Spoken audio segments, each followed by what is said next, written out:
कैसे हैं आप सब लोग। उम्मीद है आप सब लोग खैरियत से होंगे। आज हम जो वीडियो स्टार्ट करने जा रहे हैं वो पीपीएससी लेक्चरशिप मैथमेटिक्स 2017 के पेपर्स हैं। बहुत सारे मुझे दोस्तों के और स्टूडेंट्स के यानी मैसेजेस आए कि हमें 2017 के पेपर्स का सोल्यूशन दे दें। तो आप देखें नेट पे बहुत सारी जगहों पे पेपर्स भी अवेलेबल हैं और सोल्यूशन कुछ जगहों पे अवेलेबल है, लेकिन वो सिर्फ आपको टिक करना बता देते हैं कि फ़लाँ ऑप्शन आपका सही है, लेकिन उसके पीछे कॉन्सेप्ट नहीं दिया जाता।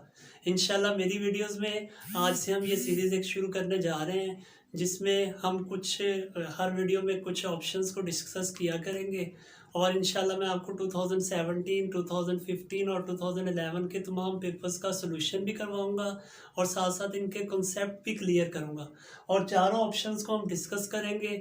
इससे फ़ायदा आपका ये होगा कि अगर इस दफ़ा पेपर में ये वाले क्वेश्चंस भी रिपीट हो सकते हैं या इनसे मिलते जुलते भी कोई क्वेश्चन आ जाए तो आप इजीली इनको सॉल्व कर सकते हैं।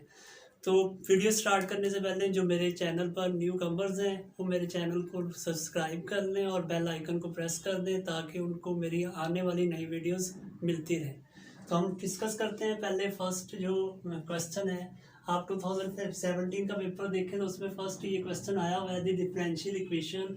हमें एक इक्वेशन दे दी गई और पूछा जा रहा है कि ये इन चारों में से कौन सी इक्वेशन है, बिसल है या लेजेंडर है, पॉइसन है या इनमें से कोई भी नहीं है।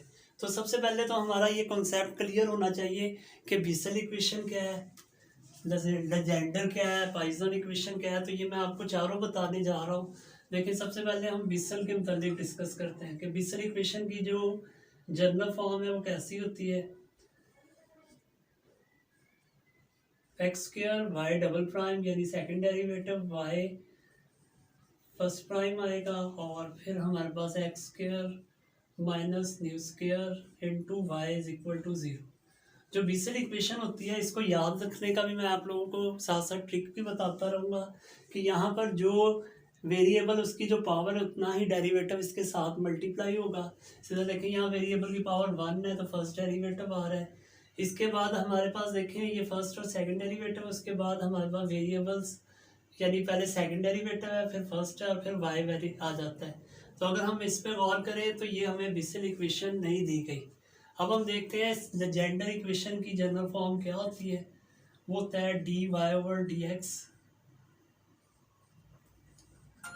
और हमारे पास आ जाता है D Y over D X 1 minus X square into N plus 1 Y is equal to 0। ये लेजेंडर इक्वेशन की जनरल फॉर्म है हमारे पास। अब देखें अगर इसको ओपन करके देखें और देखते हैं क्या ये चीज़ बन रही है। हमने इनका प्रोडक्ट रूल फाइंड करना है। देखें फर्स्ट फंक्शन सेम और सेकंड का डेरिवेटिव या पहले का डेरिवेटिव लें। देखें फर्स्ट वाई का एक डेरिवेटिव है, अगर एक और लेते हैं तो सेकंड डेरिवेटिव बन रहा है और फर्स्ट फंक्शन सेम आ रहा है। इसी तरह अगर हम फर्स्ट फंक्शन को सेम रख लें और सेकंड का डेरिवेटिव लें 1 माइनस 2x स्क्वायर का, तो वो यहाँ पे बन रहा है और नेक्स्ट भी यही टर्म है। तो इससे हमें ये क्लियर हो रहा है कि ये लेजेंडर फॉर्म में है। लेकिन हम पहले नेक्स्ट ऑप्शन को भी देख लेते हैं फिर हम अपने ऑप्शन को टिक करेंगे। देखें पॉइसन इक्वेशन क्या होती है, हम पॉइसन के मुताबिक डिस्कस कर लेते हैं। लेकिन पॉइसन से पहले आप लोगों को पता होना चाहिए एक लैप्लेस इक्वेशन होती है। लैप्लेस इक्वेशन क्या होती है कि आपके पास del square phi is equal to 0 होता है और पॉइसन इनमें थोड़ा सा ही डिफरेंस है, आपको दोनों के मुताबिक पता होना चाहिए। ये भी डेल स्क्वायर फाई यानी फाई से मुराद कोई भी यहाँ पे फंक्शन हो सकता है, लेकिन इसकी राइट साइड पे कोई फंक्शन या कांस्टेंट वगैरह होता है। यानी ये होमोजीनियस इक्वेशन होती है और ये नॉन होमोजीनियस इक्वेशन होती है। तो आप देख सकते हैं इन दोनों में भी ये मौजूद नहीं है। तो हमारे और नन लास्ट में है कि इनमें से अगर कोई भी ऑप्शन है, लेकिन क्योंकि हमारे ये लेजेंडर फॉर्म बन रही है तो हम इस ऑप्शन को टिक कर देंगे। एमसीक्यूज में सॉल्व करने का सबसे बेहतरीन तरीका यही है, पहले आप देख लें कि कौन सी इनमें से नहीं है, उनको निगलेक्ट करें और आखिर में जो चीज़ बच रही है उसको आप टिक कर दें। अब इसी तरह हम सेकंड ऑप्शन को डिस्कस कर लेते हैं। देखिए अब हमारे पास सेकंड क्वेश्चन में वो पूछ रहा है if A and B are parallel या एंटी पैरेलल। देन अब हमें 4 ऑप्शंस दे दिए गए हैं कि इनमें से हमने एक ऑप्शन के मुतालिक बताना है कि कौन सा ठीक है। तो सबसे पहले तो आपको पैरेलल वेक्टर की डेफिनेशन के मुतालिक पता होना चाहिए।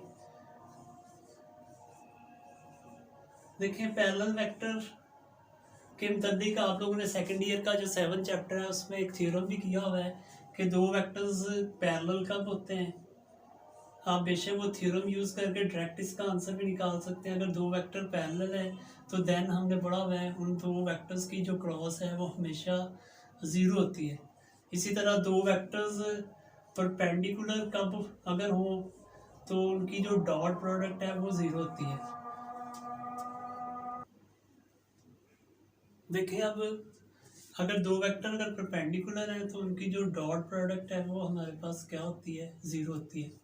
तो अगर हम इस डेफिनेशन और थ्योरम को यूज़ करें तो डायरेक्ट भी इसका ऑप्शन हम तलाश कर सकते हैं कि अगर दो वेक्टर हमें कहा गया पैरेलल हैं तो देखिए उन्होंने यहाँ लिखा है नॉट इक्वल टू ज़ीरो है, यहाँ कुछ और है, ये भी नहीं आ सकता, और ए क्रॉस बी जो है वो ज़ीरो। हमें ये डायरेक्ट ऑप्शन दिया गया नन, तो इसका मतलब हमें सी ऑप्शन का इस थ्योरम की मदद से भी पता चल सकता है। लेकिन मज़ीद कॉन्सेप्ट करने के लिए मैं आपको इसका प्रूफ और कॉन्सेप्ट भी दे देता हूँ। देखें पैरेलल जब भी दो वेक्टर्स होते हैं तो आपको पता है कि उनके दरमियान हमेशा जो एंगल होता है वो कौन सा बन रहा होता है, या तो ज़ीरो बनेगा। इसी तरह एंटी पैरेलल वेक्टर्स क्या होते हैं, अगर फर्स्ट एक वेक्टर ये है और एक वेक्टर ये है, ये एंटी पैरेलल है, इनके दरमियान जो एंगल है वो 180 डिग्री बन रहा होता है। तो दोनों एक सूरत में ज़ीरो बन रहा है एंगल और एक सूरत में 180।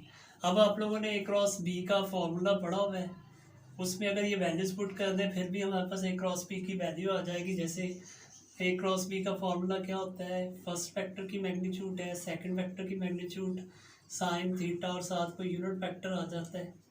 अब देखें हमारे पास थीटा अगर साइन आप ज़ीरो फाइंड कर लें वो भी ज़ीरो होता है, या साइन 180 की कैलकुलेटर पे वैल्यू पुट मालूम करें तो वो भी ज़ीरो ही होती है। तो दोनों सूरतों में यहाँ पर जो आंसर है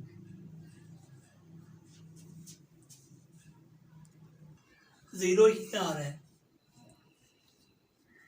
तो आप देखें इस प्रूफ की मदद से या इस थ्योरम की मदद से दोनों ऑप्शन में हमें पता चल रहा है जो करेक्ट आंसर है वो a cross b is equal to zero है। नॉट इक्वल टू ज़ीरो नहीं हो सकता। ये प्रॉपर्टी इस हद तक तो ठीक है कि ए क्रॉस बी जो होता है वो इक्वल होता है माइनस बी क्रॉस ए के, लेकिन ये बी के इक्वल नहीं हो सकता। तो ये भी ऑप्शन गलत है, तो हमारे पास एक ही ऑप्शन ये ठीक बच रहा है, ये ऑप्शन ही हमारा करेक्ट आंसर होगा। अब हम तीसरे ऑप्शन को डिस्कस कर लेते हैं। थर्ड क्वेश्चन हमारे पास है the vector equation of the line through a point with position vector A and parallel to the vector B, और हमें 4 ऑप्शंस दे दिए गए हैं। तो इसके लिए आपको थोड़ा कंसेप्ट पहले क्लियर कर दूं। सबसे पहले मैंने कहा इक्वेशन ऑफ एक लाइन है हमारे पास, हम फर्स्ट करने एक लाइन ले लेते हैं और हमें पॉइंट दे दिया गया ए वेक्टर, इस पर हम कोई पॉइंट ले लेते हैं पी, और साथ ये कह दिया गया जो इसका पोजीशन वेक्टर है ना ए का वो क्या है, स्मॉल ए है। आप फर्स्ट कर लें ओरिजिन लें और उसका जो पोजीशन वेक्टर हमें गिवन है वो क्या दिया गया है, ए दिया गया। अब ये पैरेलल है किसके, वेक्टर बी के। एक और हमारे पास यहाँ पे हम वेक्टर ले लेते हैं जिसके ये पैरेलल है, तो फिर इक्वेशन ऑफ लाइन क्या बनेगी हमने देखना है। अब देखें इस पी पॉइंट का भी पोजीशन वेक्टर हम फर्स्ट कर लेते हैं आर। अगर हम इसकी इक्वेशन फाइंड करें तो हमारे पास एक वेक्टर आ रहा है ए पी और दूसरा वेक्टर बन रहा है बी। तो हम कह सकते हैं जो दो वेक्टर हैं ए पी और बी जो है वो पैरेलल है। अब पैरेलल की डेफिनेशन क्या होती है, अगर दो वेक्टर्स पैरेलल है तो वो आपस में इक्वल लिखे जा सकते हैं। साथ क्या होता है, यहाँ हम कोई कांस्टेंट लिख लेते हैं, वो इस पे अप्लाई कर देते हैं। अब ए पी कैसे निकालेंगे, पी के पोजीशन वेक्टर में से ए का पोजीशन वेक्टर माइनस कर देंगे। अब ओ पी हमारे पास क्या है, आर है, और ओ ए हमारे पास क्या है, ए है। तो अगर हम ए को इस तरफ ले आए तो हमारे पास जो इक्वेशन बन रही है वो ए प्लस टी बी वेक्टर बन रहा है। तो आप इन ऑप्शंस में देख सकते हैं। देखिए फर्स्ट ऑप्शन में ए के साथ टी है, ये तो नहीं होगा। सेकंड ऑप्शन में ए प्लस टी बी, ये ऑप्शन है, क्योंकि थर्ड में भी दोनों के साथ टी आ रहा है और नन हो नहीं सकता, तो ये हमारा करेक्ट ऑप्शन होगा। इसमें एक और आपका कंसेप्ट क्लियर कर दूं। देखिए अगर हमारे पास कोई लाइन है तो ये वाली जो चीज़ होती है ये हमारा वाई इंटरसेप्ट है, यानी जो जहाँ पे ये वाई से मिल रहा है, तो ये जो डिस्टेंस है ओरिजिन से यहाँ तक, ये हमारे पास वाई इंटरसेप्ट है। अगर फर्स्ट करें इसी क्वेश्चन में, ये कह देता है ये line passing through the origin, यानी ये ओरिजिन में से गुजर रही है, ये लाइन यहाँ से गुजर रही हो, तो फिर यही लाइन हमारा जो आंसर होगा वो होगा R is equal to T B, यानी फिर उसमें जो ए है वो ज़ीरो हो जाएगा। क्यों ज़ीरो हो जाएगा? क्योंकि ये ओरिजिन में से गुजर रही है, तो फिर ए इंटरसेप्ट हमारे पास नहीं आएगा, उसकी वैल्यू ज़ीरो होगी। तो इस तरह भी ये क्वेश्चन पूछा जा सकता है। क्वेश्चन नंबर 4 को हम डिस्कस करते हैं। देखें angle between the vectors a and b is π/4, then a cross b magnitude over a b is equal to. अब हमें 4 ऑप्शंस दे दिए गए हैं, इनमें से कोई एक ऑप्शन हमने सेलेक्ट करना है। तो इसके लिए सबसे पहले तो आपको ये फार्मूला आना चाहिए ए क्रॉस बी के लिए। तो आपको पता है ए क्रॉस बी जो है वो हमारा किसके इक्वल होता है? फर्स्ट वेक्टर की मैग्नीट्यूड, सेकंड वेक्टर की मैग्नीट्यूड साइन थीटा, और साथ यहाँ पे कोई यूनिट वेक्टर हमारे पास आ जाता है। अगर हम इसके इर्द गिर्द मैग्नीट्यूड ले लेते हैं तो हमारे पास ए बी साइन थीटा और एन यूनिट वेक्टर की मैग्नीट्यूड आप लोग जानते हैं 1 होती है, तो यहाँ 1 हो जाएगा। अब ए बी को अगर हम इस तरफ ले आए तो डिवाइड होगी ये वैल्यूज, तो ये वैल्यू बन रही है साइन थीटा के। अब क्वेश्चन में हमें ये बताया गया कि ए और बी के दरमियान एंगल कौन सा बन रहा है? π/4, यानी 45 एंगल है हमारे पास, और साइन 45, अगर हम थीटा की जगह यहाँ साइन 45 की वैल्यूज पुट करते हैं तो हमारे पास आ जाएगी 1/2। तो इसका जो आंसर बन रहा है वो 1/2 आ रहा है। तो आप देख लें, यहाँ देखें 1 है, यहाँ 3/2 और यहाँ 1/2 है, तो हमारा करेक्ट ऑप्शन जो बन रहा है वो 1/2 बन रहा है। क्वेश्चन नंबर 5 को हम डिस्कस कर लेते हैं। If a and B are unit vectors between them the value of the cos θ/2 magnitude. इन 4 ऑप्शन में से हमें एक आंसर निकालना है। तो सबसे पहले इसको हम सॉल्व करते हैं। तो आप लोगों को एक फार्मूला याद होना चाहिए जो ए प्लस बी की मैग्नीट्यूड का स्क्वायर होता है, क्योंकि यहाँ पर ये फार्मूला क्यों यूज़ कर रहे हैं? देखें आप चारों ऑप्शन में मैग्नीट्यूड का यानी आ रहा है ऑप्शन, इस वजह से अब देखें इसका हम इसको लिख सकते हैं पहले तो ए प्लस बी वेक्टर का होल स्क्वायर। अब अगर हम इसका स्क्वायर ओपन करते हैं तो वो हमारे पास क्या बन रहा है? ए का स्क्वायर बी वेक्टर का स्क्वायर, और हमारे पास ये बनेगा 2 × ए × बी। अब हम इसको मैग्नीट्यूड फॉर्म में भी लिख सकते हैं।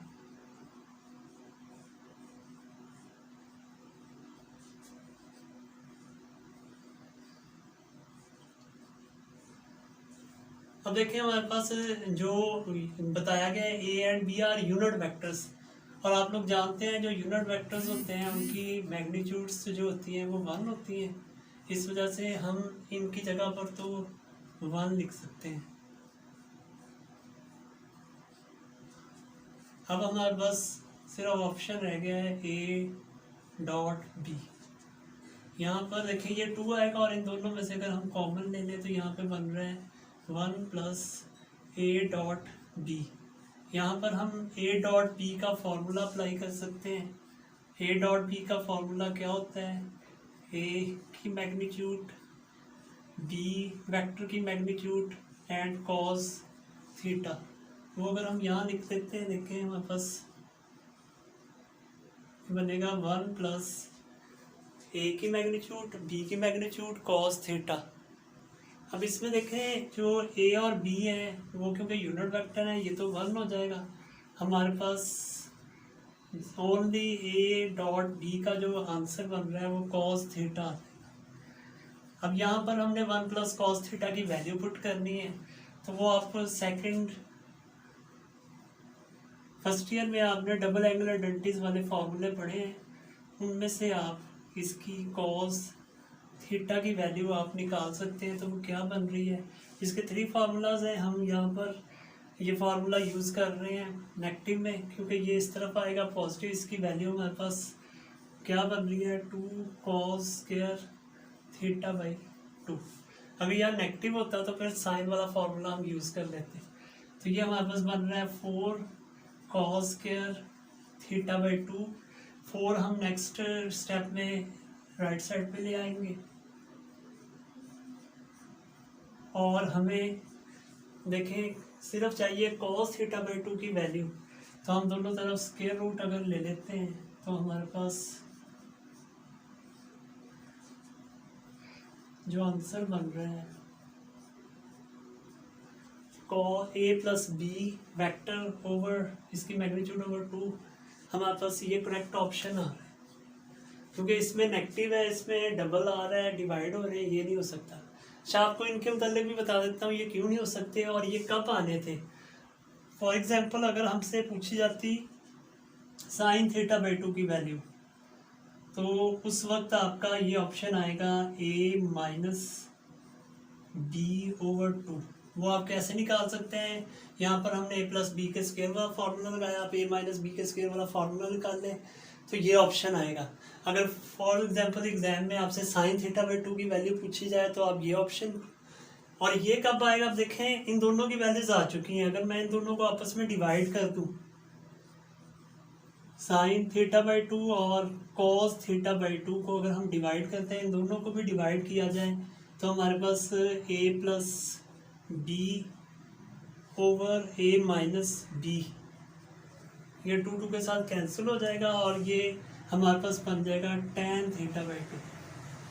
तो ये ऑप्शन उस वक्त आपका करेक्ट होना था जब आपके पास tan थीटा बाई 2 की अगर वैल्यू पूछी जाती तो फिर ये ऑप्शन आएगा। अगर हम tan का उलट यानी कॉट कर लें तो फिर ये बन जाएगा a minus B vector over a plus B vector इसकी मैग्नीट्यूड। तो इस तरह इन चारों में से अगर यहाँ पे कोई आपसे पूछ दिया जाए तो आप ये लगाएंगे, लेकिन अब हमारे पास क्योंकि cos थीटा बाई 2 पूछा है तो हमारा करेक्ट ऑप्शन यही होगा। आज की वीडियो में मैंने आप लोगों को 5 क्वेश्चंस सॉल्व करवा दिए हैं। इंशाल्लाह चंद वीडियोस में बाकी तमाम क्वेश्चंस भी आप लोगों को सॉल्व करवा दिए जाएंगे। अगर आपको वीडियोस पसंद आई हैं दोस्तों के साथ शेयर करें। अगर आप चाहते हैं बाकी वीडियोस जल्द अज जल्द बने तो कमेंट कर दें। और हाँ, अगर किसी को भी 2017, 15 और 11 के पेपर्स का सलूशन हार्ड फॉर्म में चाहिए तो मुझे मेरा नंबर चल रहा है उस पर रब्ता करके वो मुझसे ले सकता है। Thank you.